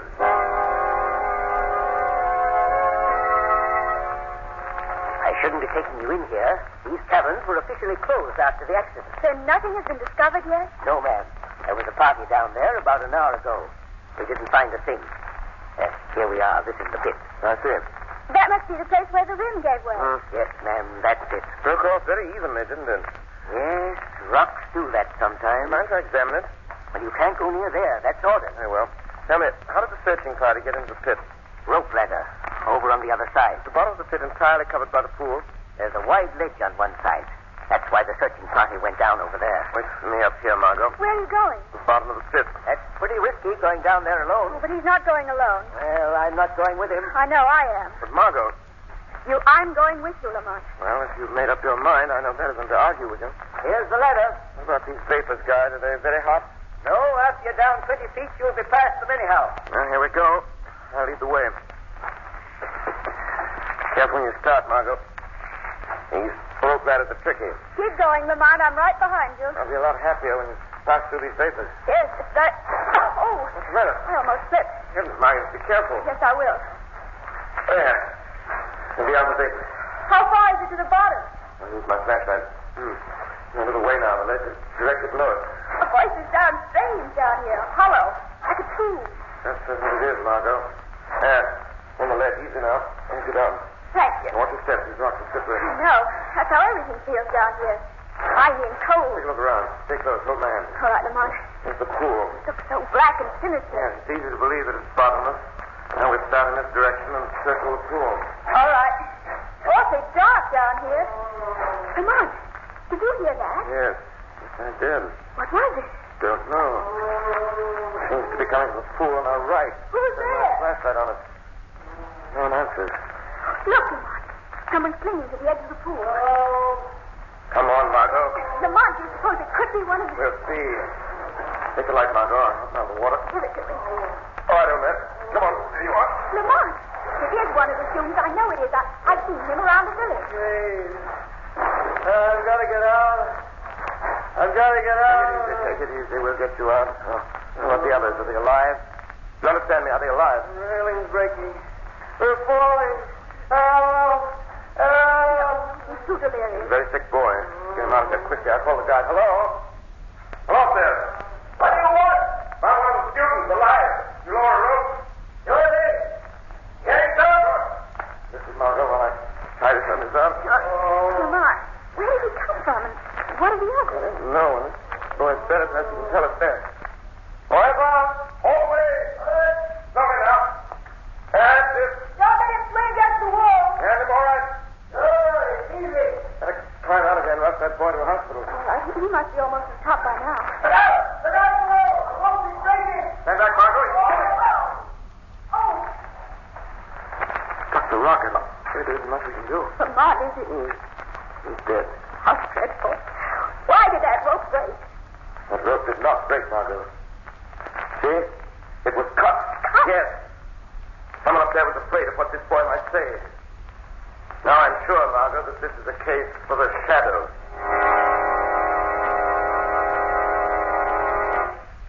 Oh, you see, boss, All the time I'm hauling the boy up, I'm thinking what will happen if he talks. So then I cut the rope. Good work, Brunson. What about the couple that were down in the pit? It came right up. They never caught on to what had happened. You might have cut the ladder on them, Brunson, just to make sure. Yeah, I never thought of that. Who is it? It's me, the cook. Hand me that gas mask, Brunson. He must never see my face. Sure. Here you are, boss. All right, let him in. Well, what do you want? I'd like to ask a question of you, if it's all right. What is it? Well, I was wondering how much longer you was going to keep me here. Aren't you satisfied? Well, I'll tell you. I'm sort of sick of being held here like a prisoner or something. I'd kind of like to see my family. Better make up your mind that you're going to stay here in the guide's quarters just as long as we need you. But, boss, you'd be better off if you keep your mouth shut and tend to your work. Okay. But I'm telling you, I don't know how much longer I'm going to be able to take it. And that kind of talk. Never mind him, Brunson. Put on your gas mask. We're going into the cabin. All right, boss. I want to find out how that boy reached the bottom of the pit. I don't know why they keep me here like this. They're afraid I know something. They're afraid I'll tell. What have you to tell? Who said that? There's no use looking for me. You cannot see me. Who are you? I am called the Shadow. Well, what do you want with me? I heard your conversation with the two men that just left. What are they afraid that you will tell? Nothing. Come now. You've no reason to fear me. If you'll give me the information I seek, I may be able to help you get away from here. Oh, I'm only the cook here, I tell you. I don't know nothing. Who is the man in the gas mask? Well, he's the boss. That's all I know. I never seen his face. Why does he wear the mask? Well, they always wear masks when they go to the lower level of the cabin. Lower level? Then there's more to the cabins than the public is viewed. Sure, that's where Hey, I told you I don't know nothing. You must realize that you will never leave this place alive unless I help you. And you help me. Well, maybe you're right. You know I am. Now, what about those boys? Are they alive or dead? I don't know. But when they fell, it wasn't no accident. Somewhere in the wall of that pit, there's a stick. Oh, I knew I shouldn't have told. He's dead. Yes. And that, Mr. Shadow, is all that you're going to hear. I presume that you are the man they call the boss. That's right, Shadow. We're meeting on equal terms. Although I can't see you, I, too, am getting safe behind this wall. What happened to those boys? That's my affair, Shadow. And I advise you to keep out of it. That dead man on the floor is proof that I mean business. I regard that as a challenge. From now on, it is war between us. I promise to save those young men and bring you and your gang to justice.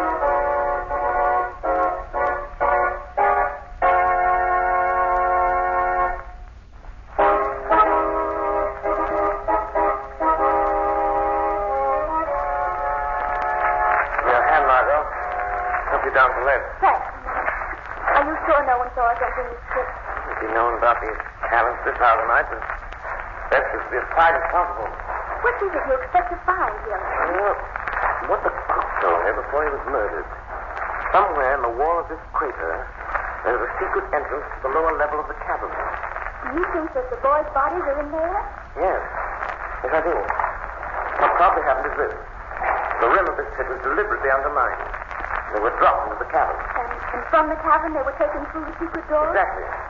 Now, Margo, take your flashlight carefully along that wall. I'll search the side. Any of these projecting rocks may conceal the entrance. Lamont, what do you suppose is behind all this? We won't know until we get beyond these walls. Look, Lamont. What's this? This path. It runs completely around the rock. It does. Do you suppose it's the door? I'll try to see. Lamont, it's moving. I'll give you a hand. Thanks. Yeah, it's open easily now. There we are. There. Just wide enough to let us through. Come on. Look. It's a regular labyrinth in here. Yeah. There are passages in all directions. Margo, we must search these caves and tunnels. I think they'll give us a clue to the complete disappearance of the student. Wouldn't we save time if we each searched a separate column? No. It'd be better for you to remain here at the entrance to the pit. And you can guide me back to the sound of your voice. Very well. I'll follow this passage first. You can call to me once in a while so that I won't go too far. All right. Yeah. The corridor seems to be growing narrower. Can you hear me, Margo? Yes, sir. I've reached the bend in the passageway. I'm feeling it doesn't lead anywhere. You still hear me? Margo, what's the matter? Margo, where are you? Where are you?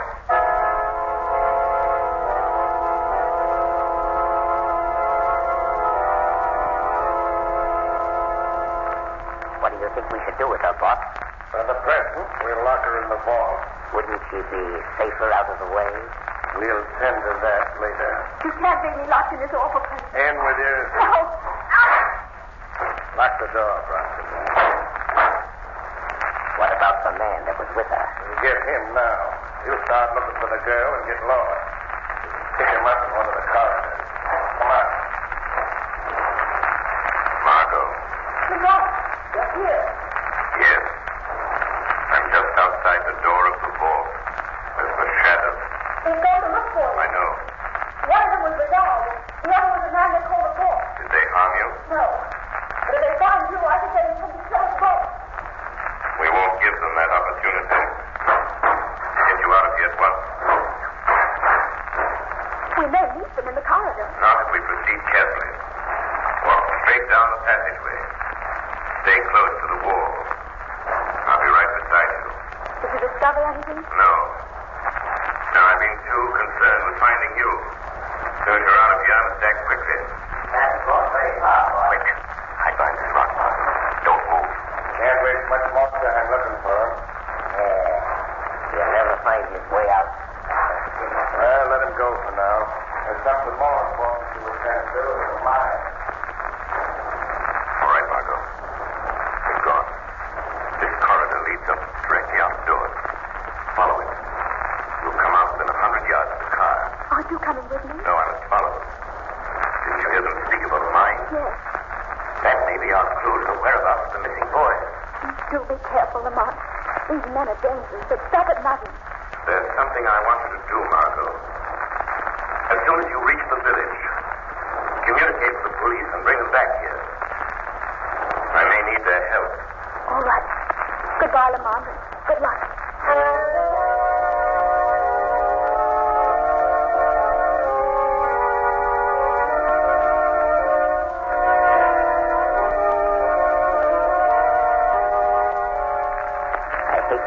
Guy running loose down here. You know, there's always a chance. He'll have to risk that possibility. Is the foreman still on duty in the mine? Sure. Remember you told me to keep him working all night? Yeah. I want to have a talk with him. I'd still like to know how he'll explain that boy's escape. He claims he didn't even see him go. That excuse doesn't satisfy me. Well, here we are at the mine. Put on your gas mask. Okay.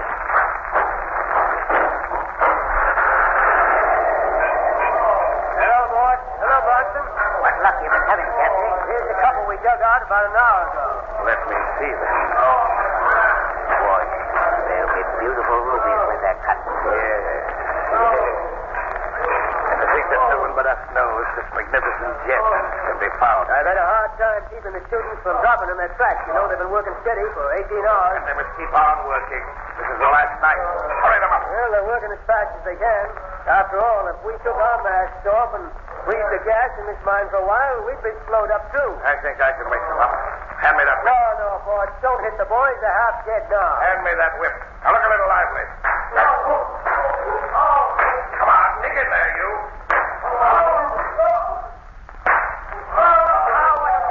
That ain't human. The boss knows what he's doing. Go ahead and work. Get it.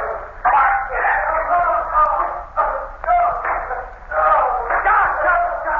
I can't watch this anymore. Maybe I am. Yeah. Well, this is a good time to ask you how that boy escaped to the pit. Did you let him go? No, but that's a good idea. I'd like to let them all go. We treated these poor students worse than the lowest animals. We got them breathing this gas which destroys their willpower. We're working them like slaves day and night. I'm not going on. Well, murder. Can't you see that it's murder? You're right, Gaffney. It is murder. That's exactly what I plan to do when I'm through using them. No, you won't. Don't forget, I know who you really are. If I could tell, would you? You'll never tell. You'll never have a chance. You'll die right here with the others. Do you hear? You're going to die. He does constant, boss. Shall I finish him off? No. No, that's it. He's still using. When it comes to take off his gas mask, put him to work for the others. Good. Let me look at those rupees again. Here you are. After tonight's work, we'll have enough of these priceless gems to live in luxury for the rest of our lives. Yeah. After tonight, you'll live in the penitentiary for the rest of your life. What's that? So it's you, Shadow. Yes. I finally caught up with you, Mr. Boss. Who is he? Where is he? He hides in the shadow. He's too cowardly to show himself. A man with your record of treachery and murder should never mention cowardice. What do you expect to gain, Shadow, by meddling with my affairs? I'm here in the interest of justice. I demand the release of those young men. Oh. You're ridiculous. I'm not bluffing. Does he think we're going to give up all we've been working for? If he does, he's mistaken. Just how do you think you can stop us, Shadow? I've dealt with men like you before. I have my own methods. The police are on their way here now. When they arrive, I promise to deliver you into their hands. Very confident, aren't you? I am. There are a few details that you've overlooked, Shadow. This chamber is filled with a gas that destroys the willpower. In a few minutes, you will feel its effect, and we will be able to see you. I feel its effect. But before the gas destroys my will and my willpower, permitting you to see me, I shall have settled my score with you. That's not your way. You may not know that this gas with which this mine is filled is also highly explosive. So I strike this match, these cannons will be blown to kingdom come. And blow yourself up with it? If I am pressed far enough, yes, that's just what I'll do. I advise you to put that match away. Oh, no. I am holding a revolver which is aimed at your head. If you make one move to strike a light, I'll fire. That seems to amuse you. You must think I'm pretty stupid. You know as well as I do that a pistol shot would ignite this gas as quickly as my match. Well, guess that stops you. Have you anything to say? Maybe the gas has got him. Maybe we'll see him. Yes, we can. Let go of me. I'll just relieve you of those matches. What's the matter, boss? Shadow, took the matches. Now I demand that you open that door and let those young men out. Oh, no. Go on, Bronson. We're leaving here. Look out, boss. Look out behind you. It's Gaffney. He's come through. He's got a pickaxe. You had that coming to you. I told you, Bronson. No. Keep away from me, Gaffney. Put down that axe. Don't. That settles my score with you, Bronson. And you too, Professor Morley. Professor Morley? You mean? Yeah, that's who the boss really is. I see. That ties in with the disappearance of those boys. How did all this come about? Morley discovered this mine a year ago. He and Bronson planned the kidnapping of those boys. They had to get labor secretly, or the owners of the cabins would have found out about the rubies. I see. I've hated my part in this thing from the beginning. And now that it's over, I'm not sorry I killed them both. Yours has been a crime of violence, Gaffney. But the law will be lenient. They deserve to die. Now, open that door. And we'll lead these young men out of their living death into freedom and life.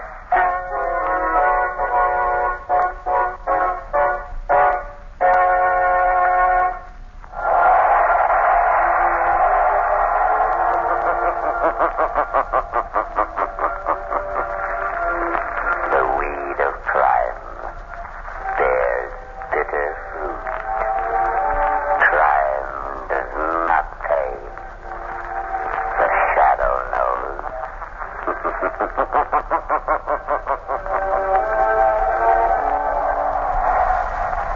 characters and all the places named.